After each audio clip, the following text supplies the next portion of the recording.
السلام علیکم ناظرین، میں محمد اسلم حسین سیاست کی خبروں میں آپ سب کا استقبال کرتا ہوں۔ آج 6 اکتوبر 2024 ہے۔ اسلامک تاریخ کے حساب سے آج 2 ربیع ثانی 1446 ہجری ہے۔ پیش ہے آج کی کچھ اہم خبریں۔ جموں کشمیر میں اسمبلی انتخابات کے بعد اب سب کو نتائج کا انتظار ہے۔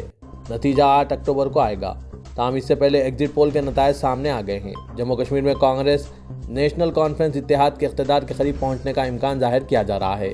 کچھ سروے میں یہ بات سامنے آئی ہے کہ اتحاد مزید مضبوط ہو کر سامنے آئے گا، تاہم جموں ڈویژن میں بی جے پی سب سے مضبوط پارٹی ہوگی۔ خیال رہے کہ ایگزٹ پول کے نتائج کا انتخابی نتائج سے کوئی تعلق نہیں ہوتا ہے۔ ایگزٹ پول ایک قسم کا سروے ہے جو انتخابات کے بعد کیا جاتا ہے۔ سی ووٹر کے ایگزٹ پول میں کانگریس پارٹی اور این سی اتحاد کو 40 سے 48 سیٹیں دی گئی ہے، وہیں بی جے پی کو 27 سے 32 سیٹیں ملتی نظر آ رہی ہے، جبکہ پی ڈی پی کو 6 سے 12 سیٹیں مل سکتی ہے۔ دیگر کے کھاتے میں 6 سے 11 سیٹیں جا سکتی ہے۔ ایکس مائی انڈیا کے ایگزٹ پول میں کانگریس پارٹی اور این سی اتحاد کو 35 سے 45 سیٹیں دی گئی ہے، وہیں بی جے پی کو 24 سے 34 سیٹیں ملتی نظر آ رہی ہے، جبکہ پی ڈی پی کو 4 سے 6 سیٹیں مل سکتی ہے۔ دیگر کے کھاتے میں 14 سے 18 سیٹیں جا سکتی ہے، لیکن دوسرے ایگزٹ پولز میں بھی کانگریس اور نیشنل کانفرنس اتحاد کو آگے دکھایا گیا ہے۔ ریاست ہریانہ کے 1031 امیدواروں کی قسمت ای وی ایم میں قید ہو گئی ہے، جس کا فیصلہ 8 اکتوبر کو آئے گا۔ تاہم اس سے پہلے ایگزٹ پول کے نتائج جاری کر دیے گئے، جس سے اندازہ لگایا جا سکتا ہے کہ ریاست میں کس کی حکومت بنے گی۔ دراصل تمام پارٹیاں اپنی اپنی جیت کا دعویٰ کر رہی ہیں، جبکہ چھوٹی پارٹیاں کنگ میکر کے خواب دیکھ رہی ہیں۔ ویسے اس بار کانگریس اور بھارتیہ جنتا پارٹی کے درمیان سخت مقابلہ ہے۔ ساتھ ہی عام آدمی پارٹی نے بھی تنہا الیکشن لڑا ہے، جبکہ دشینت چوٹالہ نے چندر شیکھر آزاد کی پارٹی کے ساتھ الیکشن لڑا تھا۔ ہریانہ میں انتخابات کے بعد ایگزٹ پول میں کانگریس کو آگے دکھایا گیا ہے۔ مارٹیز کے ایگزٹ پول میں کانگریس پارٹی کو 55 سے 52 سیٹیں دی گئی ہے، وہیں بی جے پی کو 18 سے 24 سیٹیں ملتی نظر آ رہی ہے، جبکہ بی جے پی اتحاد کو 3-0 سیٹ مل سکتی ہے۔ اس کے علاوہ آئی این ایل ڈی اتحاد کو 3 سے 6 سیٹیں ملنے کا امکان ہے۔ وہیں ریپبلک کے ایگزٹ پول میں کانگریس بڑی جیت میں نظر آ رہی ہے۔ عام آدمی پارٹی کے لیے یہاں پر 0 سیٹ پیش قیاسی کی ہے۔ بی جے پی کو 18 سے 24 سیٹیں ملنے کا امکان ظاہر کیا ہے۔ کانگریس کو 55 سے 62 سیٹیں ملنے کی امید ہے۔ آئی این ایل ڈی اور بی ایس پی اتحاد کو 3 سے 6 سیٹیں مل سکتی ہے۔ پیپلز پلس ایگزٹ پول میں بھی کانگریس کو اکثریت حاصل ہوئی ہے۔ پیپلز پلس نے بھی ایگزٹ پول جاری کیا، جس میں ہریانہ میں کانگریس کو واضح اکثریت ملتی نظر آ رہی ہے۔ وقف ترمیمی بل کے خلاف all India Muslim personal law board کی جانب سے عوامی بیداری کے لیے سابو صدیق میں تحفظ اوقاف کانفرنس کا انعقاد عمل میں لایا گیا، جس میں بورڈ کے صدر مولانا خالد سیف اللہ رحمانی، بورڈ کے اہم ذمہ داران، معروف مذہبی رہنما اور مقتدر شخصیات نے خطاب کیا اور وقف بل کی خامیاں حاضرین کے سامنے پیش کی۔ واضح ہے کہ ترمیمی بل کے خلاف بورڈ کی جانب سے شروع کردہ یہ دوسرا مرحلہ ہے۔ پہلے مرحلے میں بل کے خلاف 5.5 کروڑ آراء پارلیمانی کمیٹی کو بھجوائی جا چکی ہے۔ All India Muslim personal law board کے صدر مولانا خالد سیف اللہ رحمانی نے کہا کہ قانون شریعت کے تحفظ میں مہاراشٹر نے شرکت نہیں بلکہ قافلہ سالاری کی ہے۔ وقف کے تعلق سے مولانا نے کہا کہ وقف ایک اہم عبادت جاریہ ہے۔ سب سے پہلا وقف امام الانبیاء نے فرمایا تھا۔ اس میں سبق ہے کہ مسلمانوں کو ایسا وقف کرنا چاہیے جس میں اللہ کی عبادت اور اس کے بندوں کی خدمت ہو، چنانچہ بیشتر اصحاب رسول صلی اللہ علیہ وسلم نے وقف کیا ہے۔ اس دوران شان رسالت صلی اللہ علیہ وسلم میں گستاخی کی جرات اور وقف املاک کے تعلق سے بورڈ کی جانب سے قرارداد پاس کی گئی، جس کی حاضرین نے بآواز بلند تائید کی۔ انہوں نے اپنے خطاب میں مزید کہا کہ وقف ایسی چیز ہے جو مساجد، مدرسوں اور خانقاہوں کے وجود اور بقا کے لیے ضروری ہے، اور یہ مسئلہ گویا ہماری زندگی اور موت کا مسئلہ ہے۔ یہ ہندو مسلم کی نہیں، ظالموں اور مظلوموں کی لڑائی ہے۔ نبی کریم صلی اللہ علیہ وسلم کی شان میں گستاخی کرنے والے ملعون مہنت نرسمہانند سرسوتی کے خلاف پورے ملک میں شدید احتجاج کے بعد اسے حراست میں لے لیا گیا، لیکن اس کی گرفتاری کی تصدیق اب تک نہیں ہوئی ہے۔ بتایا جا رہا ہے کہ پولیس نے اس کی جان کو خطرے کو دیکھتے ہوئے یہ قدم اٹھایا ہے۔ گزشتہ شب غازی آباد میں داسنا مندر کے سامنے مسلمانوں کے ذریعے بڑے پیمانے پر احتجاج کیا گیا۔ مسلمانوں نے مندر کو چاروں طرف سے گھیر لیا تھا اور پرامن انداز میں مطالبہ کر رہے تھے کہ گستاخی کے مرتکب اس ملعون کو فوری گرفتار کیا جائے۔ مسلمانوں کی اتنی بڑی تعداد کو بغیر کسی بینر اور بغیر کسی اطلاع کے سڑکوں پر دیکھ کر پولیس کے بھی ہاتھ پیر پھول گئے۔ اس نے فوراً مندر میں پہنچ کر نرسمہانند کو حراست میں لیا اور پولیس لائنز لے گئی، جہاں اسے حفاظت سے رکھا گیا ہے۔ پولیس نے یتیم نرسمہانند کو حراست میں لے کر پولیس لائن میں بٹھا رکھا ہے، تاہم اسے باضابطہ گرفتار نہیں کیا گیا، کیونکہ اگر اسے گرفتار کیا جاتا تو پولیس اسے عدالت میں پیش کرتی اور ممکنہ طور پر اس کے ریمانڈ کا مطالبہ کرنا پڑتا۔ اس سے لگتا ہے کہ پولیس نے ملعون نرسمہانند کو مسلمانوں کے غصے سے محفوظ رکھنے کے لیے اپنی حفاظت میں رکھا ہوا ہے۔ دریں اثنا اس نام نہاد مہنت کے خلاف ملک بھر کے مسلمانوں میں شدید غم و غصہ نظر آ رہا ہے۔ ملک کی کئی ریاستوں میں اس کے خلاف احتجاج ہو رہے ہیں۔ پورے ملک ہندوستان میں مسلمان ملعون یتی نرسنگھانند کے ایک متنازع بیان کے خلاف احتجاج کر رہے ہیں اور اس کے خلاف کارروائی کا مطالبہ بھی کر رہے ہیں۔ اب بہوجن سماج پارٹی کی سپریمو مایاوتی نے بھی سوشل میڈیا پلیٹ فارم ایکس پر اپنے پوسٹ میں اس کے خلاف کارروائی کا مطالبہ کیا۔ بی ایس پی سربراہ مایاوتی نے اسلام کے خلاف قابل اعتراض تبصرے کے بارے میں کہا کہ ان کے ایک بیان سے بدامنی اور کشیدگی پھیل گئی۔ مایاوتی نے الزام لگایا کہ پولیس نے مظاہرین کے خلاف کارروائی کی لیکن بیان دینے والے ملعون مہنت کے خلاف کارروائی نہیں کی ہے۔ ایسے میں انہوں نے قانونی کارروائی کرنے کا مطالبہ کیا۔ اتر پردیش کے غازی آباد میں داسنا دیوی مندر کے مہنت نے ایک بار پھر مذہب اسلام کے خلاف نفرت انگیز بیانات دی ہیں جس سے پورے علاقے اور ملک کے کئی حصوں میں بدامنی اور تناؤ کی صورتحال پیدا ہو گئی ہے۔ مایاوتی نے کہا کہ پولیس نے مظاہرین کے خلاف کارروائی کی لیکن اصل ملزمین خوف سے آزاد ہیں۔ راہل گاندھی نے مراٹھا تاریخ میں کلیدی حیثیت کے حامل شہر کولہاپور میں چھترپتی شیواجی مہاراج کی مورتی کا افتتاح کیا۔ اس موقع پر انہوں نے خطاب کرتے ہوئے بی جے پی پر سخت تنقید کی اور اس کی حکمت عملی اور نظریات کو ہدف تنقید بنایا۔ لوک سبھا میں قائد اپوزیشن لیڈر راہل گاندھی نے اپنی تقریر میں کہا کہ بی جے پی نے شیواجی مہاراج کی مورتی تو بنائی لیکن کچھ ہی دنوں میں وہ مورتی ٹوٹ کر گر گئی۔ انہوں نے اس واقعے کو ایک علامتی پیغام قرار دیا اور کہا کہ شیواجی مہاراج کی مورتی بنانے کا مطلب صرف مجسمہ سازی نہیں ہے بلکہ ان کی سوچ اور نظریے کی حفاظت بھی ضروری ہے۔ لیکن بی جے پی شیواجی مہاراج کے نظریات کے خلاف کام کرتی ہے۔ راہل گاندھی نے اپنے بیان میں واضح کیا کہ بی جے پی کے لیڈر شیواجی مہاراج کی مورتی کے سامنے ہاتھ جوڑ کر احترام کا مظاہرہ تو کرتے ہیں لیکن عملی طور پر ان کی سوچ کے خلاف کام کرتے ہیں۔ راہل جنہوں نے اپنے ہاتھ میں آئین ہند پکڑا ہوا تھا اس کو لہراتے ہوئے بتایا کہ یہ کتاب وہ ہے جسے ہم شیواجی مہاراج کے نظریات کے عکس کہہ سکتے ہیں جس میں سب کو ساتھ لے کر چلنے کی بات بار بار اور واضح طور پر لکھی ہوئی ہے۔ رقبے کے اعتبار سے مہاراشٹر کے سب سے بڑے ضلع احمد نگر کا نام سرکاری طور پر اب اہلیہ نگر کر دیا گیا ہے۔ یہ نام مراٹھا رانی اہلیہ بائی ہولکر کے نام پر رکھا گیا ہے جو مراٹھا مالوا خطے کی رانی تھی۔ مہاراشٹر حکومت نے احمد نگر کا نام تبدیل کرنے کی تجویز اسی سال مارچ میں مرکزی حکومت کو روانہ کی تھی۔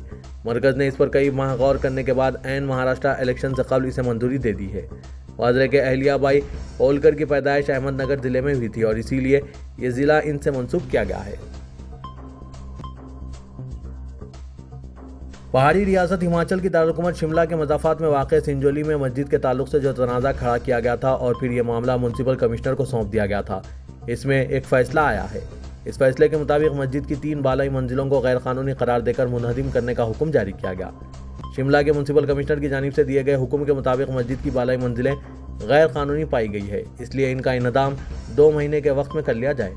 اس بارے میں وقف بورڈ کے وکیل بی ایس ٹھاکر جنہوں نے عدالت میں مسجد انتظامیہ کی جانب سے مقدمہ لڑا، انہوں نے کہا کہ شملہ کی ضلعی عدالت نے بھی یہی فیصلہ سنایا تھا اور اب اس پر کمشنر کورٹ نے بھی مہر لگا دی ہے اور میونسپل کمشنر کی جانب سے بھی یہی فرمان جاری کیا گیا ہے کہ بالائی 3 منزلوں کو توڑ دیا جائے۔ یہ کام 2 ماہ کی مدت میں مسجد انتظامیہ اپنے خرچ پر کرے گا، جبکہ کمشنر نے مسجد کی پوری عمارت کے تعلق سے مزید سماعت کا فیصلہ کیا ہے۔ اس معاملے میں اگلی سماعت کی تاریخ 21 دسمبر مقرر کی گئی ہے۔ مسجد کمیٹی نے کمشنر کورٹ میں حلف نامہ دیا ہے کہ اس کے احکامات پر عمل کرتے ہوئے بالائی منزلوں کو توڑ دیں گے۔ پدم شری پروفیسر اختر الواسع نے گستاخ رسول ملعون یتی نرسنگھانند کی شیطانی حرکت کی سخت الفاظ میں مذمت کرتے ہوئے کہا کہ اس نے نہ صرف مسلمانوں بلکہ انصاف پسند اور انسانیت کے علمبرداروں چاہے وہ کسی بھی قوم کے ہوں ان کی بھی دل آزاری کی ہے۔ ایسے ملعون کو بلا تاخیر گرفتار کر کے جیل بھیجا جائے اور عبرتناک سزا اسے دی جائے تاکہ آئندہ ایسا کوئی فتنہ پیدا نہ ہو سکے۔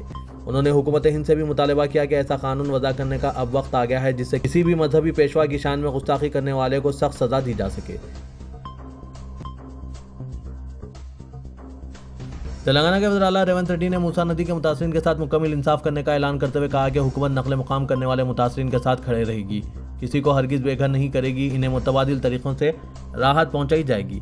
انہوں نے اپوزیشن جماعتوں کے قائدین پر متاثرین سے جھوٹی ہمدردی کا اظہار کرتے ہوئے اپنے فارم ہاؤس کو بچانے ڈرامہ کرنے کا الزام عائد کیا اور ان کی باتوں میں بھروسہ نہ کرنے کا متاثرین کو مشورہ دیا۔ رویندر بھارتی میں سابق مرکزی وزیر جی وینکٹ سوامی کی یوم پیدائش تقریب سے خطاب کرتے ہوئے ریونت ریڈی نے ان خیالات کا اظہار کیا اور موسیٰ ندی کے متاثرین کو حکومت کی جانب سے بھروسہ دلانے کی کوشش کی، انہیں حوصلہ رکھنے کا مشورہ دیا۔ وزیر اعلیٰ نے اپوزیشن جماعتوں کے قائدین کو مشورہ دیا کہ وہ متاثرین کو مشتعل کر کے سیاسی فائدہ اٹھانے کی کوشش کرنے کے بجائے انہیں کیسے راحت پہنچائی جائے اس پر تجاویز پیش کریں، انہیں مکانات دیے جائیں یا معاوضہ دیا جائے یا پھر سرکاری اراضیات دی جائے، کیا کریں، حکومت کو مشورہ دیں۔ چیف منسٹر نے کہا کہ حکومت شہر حیدرآباد کو پانی کے خطرے سے بچانے اور عوام کی بھلائی کے بارے میں غور کر رہی ہے۔ کارگزار صدر بھارت راشٹر سمیتی کے راما راؤ نے الزام عائد کیا کہ کانگریس حکومت عوام کو مسلسل دھوکہ دے رہی ہے۔ انہوں نے انتباہ دیا کہ اگر یہی روش برقرار رہی تو پھر وہ دن دور نہیں جب چیف منسٹر ریونت ریڈی کو عوام کی برہمی کا سامنا کرنا پڑے گا۔ انہوں نے کوندکور میں کسانوں کے مہا دھرنا کو مخاطب کرتے ہوئے کہا کہ چیف منسٹر کسانوں کے غم و غصے کو بھی برداشت نہیں کر پائیں گے جنہیں وہ مختلف جھوٹے وعدوں کے ذریعے دھوکہ دیتے آ رہے ہیں۔ کے ٹی آر نے اس موقع پر یہ بھی واضح کیا کہ بی آر ایس کی قیادت پر حملوں کو مزید برداشت نہیں کیا جائے گا اور چیف منسٹر کے خلاف حد تک عزت کیس درج کرایا جائے گا۔ انہوں نے کہا کہ ریاستی وزراء بھی بی آر ایس کے خلاف جھوٹے اور بے بنیاد الزامات عائد کر رہے ہیں اور غیر مشروط معذرت خواہی تک ان کا تعاقب کیا جائے گا۔ تیلگو فلموں کے مشہور اداکار ناگارجنا کے خلاف شہر حیدرآباد کے مادھاپور پولیس اسٹیشن میں اراضی قبضے کا الزام عائد کرتے ہوئے ایک شکایت درج کروائی گئی۔ جنم کوسم نامی رضاکارانہ تنظیم کے صدر کے بھاسکر ریڈی کی شکایت پر مادھاپور پولیس نے ان کے خلاف اراضی قبضے کی شکایت درج کی۔ درخواست گزار نے اپنی شکایت میں کہا کہ ایک کنٹے پر قبضہ کرتے ہوئے ناگارجنا نے ایک کنونشن ہال تعمیر کیا۔ اس سلسلے میں پولیس نے تحقیقات کا آغاز کر دیا۔ اسی دوران ناگارجنا کے مداحوں نے الزام لگایا کہ ریونت ریڈی حکومت ناگارجنا کے خلاف مخاصمت نکال رہی ہے۔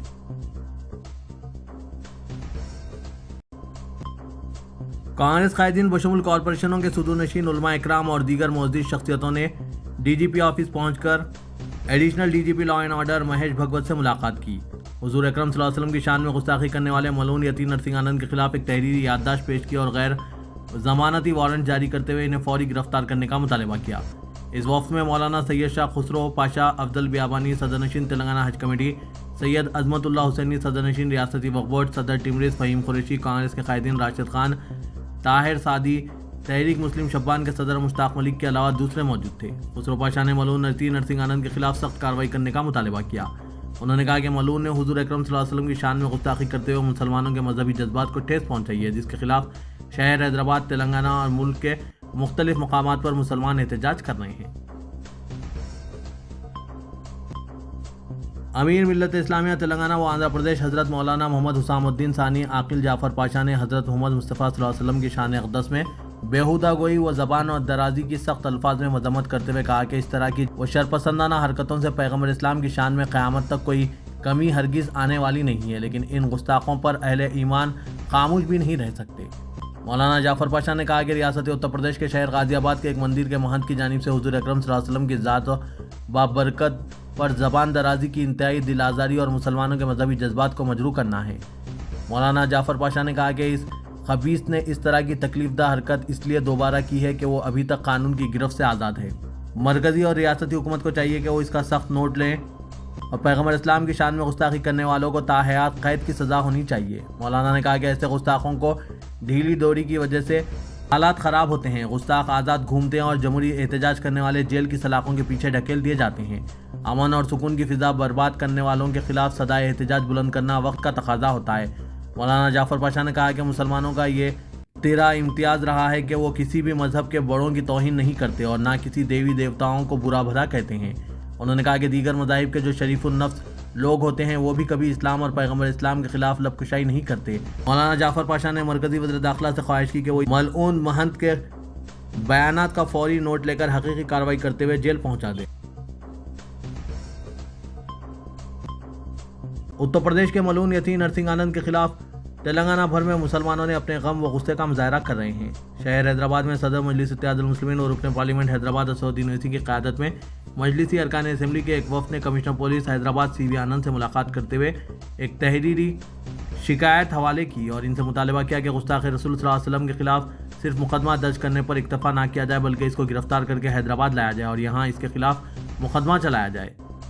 بادران رکن اسمبلی نامپلی محمد ماجد حسین نے حیدرآباد پولیس کے سائبر آباد کرائم پولیس اسٹیشن میں فوجداری شکایت درج کروائی۔ سائبر آباد کرائم پولیس نے قانونی اطلاعات ٹیکنالوجی 2000-2008 کی دفعہ 66 اور بھارتیہ نیائے سنہتہ کی دفعات 353(2), 351(2), 299، 196 کے تحت ایف آئی آر درج کر لیا ہے۔ شہر کے مختلف مقامات بشمول گولکنڈہ، جھرا، ٹپا چپوترا، مادنا پیٹ اور بنڈلا گڑے میں ملعون نرسنگ آنند کے خلاف سینکڑوں مسلمانوں نے احتجاجی ریلی نکالی اور اس کو سخت سزا دینے کا مطالبہ کیا۔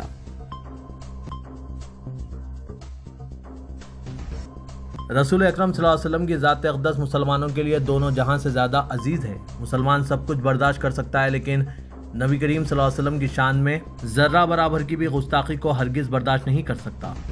اتر پردیش کے ملعون مہنت یتی نرسنگانند کے خلاف تلنگانہ بھر بالخصوص حیدرآباد میں مسلمانوں نے اپنے غم و غصے کا اظہار کرتے ہوئے سخت احتجاج درج کرا رہے ہیں۔ اس خصوص میں نوجوان گولکنڈے نے احتجاجی ریلی نکالی۔ اس ریلی میں ہزاروں عاشقان رسول لبیک یا رسول اللہ نعرے بلند کرتے ہوئے گولکنڈہ پولیس اسٹیشن پہنچ کر شکایت درج کروائی۔ اس موقع پر مولانا قاری سید متین علی شاہ قادری، امام و خطیب عیدگاہ گنبدان قطب شاہی، صدر آل انڈیا قرات اکیڈمی نے اس احتجاجی ریلی میں شرکت کی اور کہا کہ ناموس رسالت صلی اللہ علیہ وسلم کے لیے مسلمان اپنی جان، مال، عزت، آبرو، اپنا سب کچھ لٹانے تیار ہیں۔ بھارت میں آئے دنوں شان رسالت صلی اللہ علیہ وسلم میں گستاخی کے واقعات سامنے آ رہے ہیں۔ دشمنان اسلام اس طرح کی حرکتوں کے ذریعے مسلمانوں کے صبر و تحمل کو آزمانے کی کوششیں کر رہے ہیں۔ مولانا نے کہا کہ ملک بھر میں مسلمانوں نے دیریداز ذہنوں کے خلاف اپنی شدید جذبات اور احساسات کا اظہار کیا ہے۔ اس طرح کے واقعات کے خلاف دستور کے حدود میں اپنا رد عمل ظاہر کرنا ضروری ہے۔ دشمن یہ چاہتا ہے کہ بار بار اس طرح کی حرکتوں کے ذریعے وہ مسلمانوں کو اس کا عادی بنا دے تاکہ مستقبل میں مسلمان خاموشی اختیار کر لیں۔ کہ یہ بار بار ایسے ملک میں جہاں پر کئی مذاہب ہے، کئی بولیاں بولی جاتی ہیں، کئی تہوار، ہر تھوڑے دن میں ایک تہوار ایک مذہب کا آتا ہے، تو یہ ہندوستان کی ایک شان ہے، ہندوستان کا ایک رنگ ہے، ہندوستان کی خوبصورتی ہے، اور یہ خوبصورتی کے اوپر یہ تلنگ اور یہ بدنما داغ، یہ دھبا، یہ ایسے قسم کے لوگ ہیں جس کا نام نرسنگ آنند ہے، جنہوں نے پیغمبر امن محمد صلی اللہ علیہ وسلم صاحب کی شان میں گستاخی کی ہے، اور پھر اپنے آپ کو کہتے ہیں کہ میں مندر کا ذمہ دار ہوں اور میں سوامی ہوں۔ تو سوامی ایسا کام نہیں کر سکتا۔ سوامی ایک قائد ہوتے ہیں، سوامی بولے تو اپنے ایک مذہب کے لوگوں کے ایک پیروکار ہوتے ہیں، لوگ ان کی پیروی کرتے ہیں، لوگ ان کی بات سنتے ہیں، ان کو ایسے نازیبا الفاظ، ایسی گھٹیا گفتگو اور ایسی شرمسار گفتگو کرنے سے ان کو ہزار بار سوچنا چاہیے تھا۔ تو معلوم یہ ہوتا ہے کہ یہ خود ساختہ سوامی ہے، یہ کئی پڑھے لکھے سوامی نہیں ہیں۔ مہاتما گاندھی جو ہمارے ہندوستان کے بابا قوم ہے، انہوں نے کیا کہا کہ محمد صلی اللہ علیہ وسلم کی زندگی کو پورے لوگوں کو اپنانے کا بہترین ذریعہ ہے، یہ پوروں کو اپنانا چاہیے ان کی زندگی، کیونکہ وہ لوگوں نے پڑھا ہے اس کو۔ ادارے سیاست کے محبوب حسین جگر کیریئر گائیڈنس سینٹر واقع دفتر سیاست ایبٹس میں انفارمیشن ٹیکنالوجی یعنی آئی ٹی سے مربوط کورسز کا آغاز عمل میں لایا جا رہا ہے۔ ادارے سیاست نے آئی ٹی سیکٹر میں مانگ کو دیکھتے ہوئے پائتھن فل اسٹیک ڈیولپمنٹ کے کورس کا آغاز عمل میں لایا ہے۔ کل پیر 7 اکتوبر رات 8 بجے سے پائتھن فل اسٹیک ڈیولپمنٹ کے فری بوٹ کیمپ کا آغاز عمل میں لایا جا رہا ہے۔ ادارے کی جانب سے Python full stack development course میں HTML، MySQL، CSS، JavaScript, Django, Python وغیرہ کرایا جائے گا۔ خواہش مند امیدوار اس زرین موقع سے استفادہ حاصل کر سکتے ہیں۔ پائتھن فل اسٹیک ڈیولپمنٹ کی ملک و بیرون ملک بالخصوص امریکہ، UK، کینیڈا میں کافی مانگ چل رہی ہے۔ کوئی بھی گروپ کے افراد اس سنہرے موقع سے استفادہ حاصل کر سکتے ہیں۔ مزید تفصیلات کے لیے ان فون نمبرات پر رابطہ پیدا کیا جا سکتا ہے۔ فون نمبر ہے 9000191481 9393876978۔